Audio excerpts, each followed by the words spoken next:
ஹாய்டா அம்மா, எல்லாம் எப்படி இருக்கீங்க? நல்லா இருக்கீங்களா? சரி, என்னுடைய மனசை பாதித்த விஷயத்தில் நான் நிறைய விஷயத்த உங்ககிட்ட ஷேர் பண்ணிக்கிறேன். அதில் ஒரு கதையை தான் நான் இன்றைக்கி ஷேர் பண்ணிக்க போகிறேன். இது வந்து ஒரு 80 வயசு, சாரி 90 95 வயசு இருக்கும் அந்த பாட்டிக்கு. இப்போ நான் அவங்க சின்ன வயசில் நடந்த கதையை தான் நம்மக்கிட்ட சொன்னாங்கன்னு சொன்னேன்.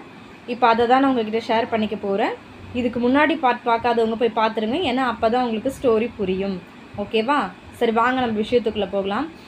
இப்போ வந்து அவங்க அப்பா இருக்காரு சொன்னேன் இல்லையா, அந்த பாட்டியுடைய அவங்க அப்பா இருக்காரு. அதாவது பொன்னம்மாவோட அவங்க அப்பா வந்து என்ன பண்ணுறாருன்னா, அவங்க அக்காவை வேற ஒருத்தர் காதலிக்கிறாரு, சொல்லி பார்த்து கேட்கல அப்படிங்கிற ஒரு சூழ்நிலையில் வந்து என்ன பண்ணுறாருன்னா, இந்த செய்வனம் சூனியம் அதெல்லாம் சொல்கிறாங்க இல்லையா, இது அவருக்கே தெரியுன்றதுனால அவர் என்ன பண்ணுறாரு, அந்த காரியத்தில் இறங்கி அவர் அதை செய்ய ஆரம்பிக்கிறாரு. அதை செஞ்சு வச்சதுக்கப்புறம் அவங்களுக்கு செய்வனை செஞ்சதுக்கப்புறமா என்ன நடக்குதுன்னா, அவங்களுடைய ஃபேமிலியில் அதாவது அந்த பொண்ணியை அவருடைய மகளை லவ் பண்ண பையன் வந்து இறந்து போய்ட்றான்.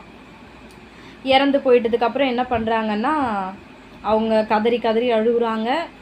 அந்த மாதிரி ஒரு சூழ்நிலையில் வந்து தள்ளப்படுறாங்க. பாவம் பெற்றவங்க வந்து ஒரு தன்னுடைய பிள்ளையை சுமந்து கஷ்டப்பட்டு பெற்று வளர்த்து ஒரு பெரிய வயசாகி அத்தனை வயசு வரைக்கும் வச்சு தன்னுடைய பிள்ளை இறந்து போச்சு அப்படின்னும் போது அந்த வலி எப்படி இருக்கும்ன்றது, ஒரு 17-18 வயசில் இறந்து போயிருக்கலாம்னு வச்சுக்கோங்களேன் அந்த பையன்.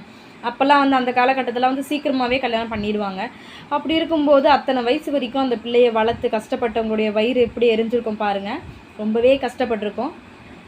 அப்படி இருக்க சூழ்நிலையில் அவங்க சாபம் கொடுக்குறாங்க அவங்களுக்கு, நீங்களாம் நல்லாவே வாழ மாட்டீங்க, உங்கள் குடும்பம் நல்லா இருக்காது, நாசமாக போயிடுவீங்க அப்படி சொல்லிட்டு சாபம் கொடுக்குறாங்க. இது எப்படி வருங்காலத்தில் எப்படி பழிச்சுதுன்றது தான் விஷயம். அது எத்தனை தலைமுறை தோறும் அது சாபம் தாங்கியிருக்கு அப்படின்றது இன்னொரு விஷயம். ரொம்பவே கஷ்டப்பட ஆரம்பிச்சிருக்காங்க. அப்புறம் வந்து தன்னுடைய சொத்துக்களை கொஞ்சம் கொஞ்சமாக இழக்க ஆரம்பிச்சிருக்காங்க. சொந்தக்காரங்களே வந்து ஏமாற்ற ஆரம்பிச்சிருக்காங்க. அதாவது அந்த அந்த பொன்னம்மா அப்படின்னு சொல்கிறாங்க இல்லையா, அவங்களுடைய அம்மா அப்பாக்குள்ள பிரிவினை வந்து அவங்க 2 பேருமே அதை பிரிஞ்சு போயிடுறாங்க ஒரு பக்கம். அதாவது வந்து எல்லா பிள்ளைங்களும் அம்மா கூட போயிடுங்க. லாஸ்ட் இந்த பொன்னம்மா அப்படின்னு சொல்கிறவங்க மட்டும் அப்பாவை ரொம்ப பிடிச்சதுனால, நம்ம எல்லாருமே அப்பாவை கைவிட்டுட்டா யார் தான் அப்பா கூட இருப்பா அப்படின்னு சொல்லிட்டு அவங்க என்ன பண்ணுறாங்கன்னா, நான் அப்பா கூட போகிறேன் அப்படின்னு சொல்லிட்டு ஒருத்தர் எல்லாருமே அம்மா கூட போகிறேன்னு சொல்லிட்டு போகும்போது இந்த பொன்னம்மா பண்ணுறவங்க மட்டும் அப்பா கூட வந்துடுறாங்க. அப்புறம் என்ன பண்ணுறாங்கன்னா, அந்த சொத்தெல்லாம் விட்டுட்டு வராங்க. அவங்க சொத்தெல்லாம் சொந்தக்காரங்க எல்லோரும் ஏமாற்றிட்டாங்க. அப்படி இருக்கும்போது இவங்க சென்னைக்கு வராங்க. சென்னைக்கு வந்து ஒரு வீட்டில் வந்து எப்படி சொல்கிறது, தங்குறதுக்கு இடம் இல்லாமல் ஒரு சின்ன பிள்ளைய வச்சுட்டு கஷ்டப்படுறாங்கன்னு சொல்லிட்டு அப்போதைக்கு ஒரு எவ்வளவோ சொன்னாங்க, 250 எவ்வளவோ சம்திங் எனக்கு தெரியல. அப்போ ரொம்ப கம்மியான வாடகையில் ஒரு வீட்டில் வந்து வாடகைக்கு இருக்காங்க. வாடகைக்கு அப்படி இருக்கும்போது ஏதாவது வேலை செஞ்சு, அப்பா ஏதாச்சும் வேலை செஞ்சு பிள்ளைய பாதுகாத்துகிட்டே வந்திருக்காரு. பிள்ளையும் வந்து ஏதாச்சும் வீட்டு வேலை செஞ்சு 2 பேரும் ஏதோ கொஞ்ச நாள் காலம் தள்ளியிருக்காங்க. அதுக்குள்ளே வந்து இந்த பொன்னம்மா அப்படின்றவங்க வந்து பெரிய மனுஷி ஆகிட்டாங்க. அதாவது ஏஜ் அட்டன் பண்ணிட்டாங்க. ஏஜ் அட்டன் பண்ணதுக்கப்புறம் என்ன ஆச்சுன்னா, அப்பா என்ன பண்ணுறாருனா, இதுக்கு மேலே பிள்ளையை நம்மளால் வச்சுருக்க முடியாது அப்படி சொல்லிட்டு, அந்த காலகட்டத்திலாம் சீக்கிரமாகவே கல்யாணம் பண்ணிவிடுவாங்க இல்லையா.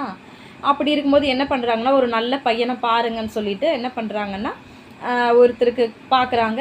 பார்த்து சின்ன வயசுலேயே ஒரு 12-13 வயசுக்கெல்லாம் அவங்களுக்கு ஒரு கல்யாணம் நடந்துடுது. அந்த வீட்டில் வந்து எப்படி சொல்கிறதுனா, பையன் நல்ல பையன், கல்யாணம் பண்ணிக்கிட்டு வீட்டுக்கார் வந்து ரொம்ப நல்லவர். ஆனால் வந்து மாமனார் மாமியார் வந்து கொஞ்சம் ஏடாகுடமானவங்கன்னு சொல்லலாம். அப்படி இருக்கும்போது அந்த காலகட்டத்தினா இப்போ வரைக்குமே இந்த மாமனார் பிரச்சனைனாலே கொஞ்சம் எல்லாருமே வந்து ஒரு மாமியார் அப்படின்னாலே ஒரு டெரராக தானே பார்க்குறாங்க. அந்த மாதிரி இருக்க சூழ்நிலையில் அந்த காலகட்டத்தில் வந்து ரொம்ப ஸ்ட்ரிக்டாக இருப்பாங்க. மாமனார் மாமியார்னா வந்து காலையில் இத்தனை மணிக்கு எந்திரிக்கணும், இப்படி தான் இருக்கணுன்ட்டு நிறைய ஒரு இதுலாம் வச்சுருப்பாங்க.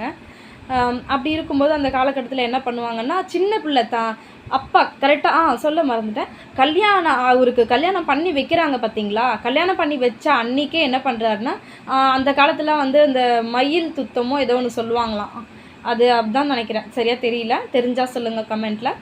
அவங்க என்ன பண்ணுறாங்கன்னா, அதை சாப்பிட்டுட்டு அவங்க அப்பா வந்து என்ன பண்ணுறாருன்னா, பொண்ணை கல்யாணம் பண்ண அன்றைக்கே வந்து அவர் இறந்து போயிடுறாரு. அதாவது அப்பாவை உயிராக நினச்சிட்டு அந்த பொண்ணு வாழ்ந்துட்டு இருந்திருக்காங்க.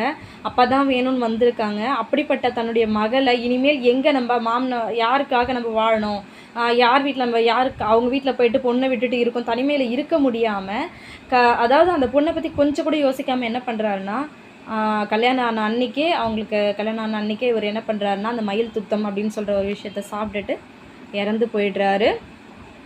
சரி, இதோடைய கண்டினியூ வீடியோவை நம்ம அப்புறமேட்டு பார்க்கலாம். இனிமேல் தான் வந்து முக்கியமான விஷயங்கள்லாம், மெயின் பிக்சரே இனிமேல் தான் இருக்குது. வாங்க நம்ம அதுக்கப்புறமேட்டு நான் பாட்டில் போடுறேன், பார்க்கலாம் வாங்க.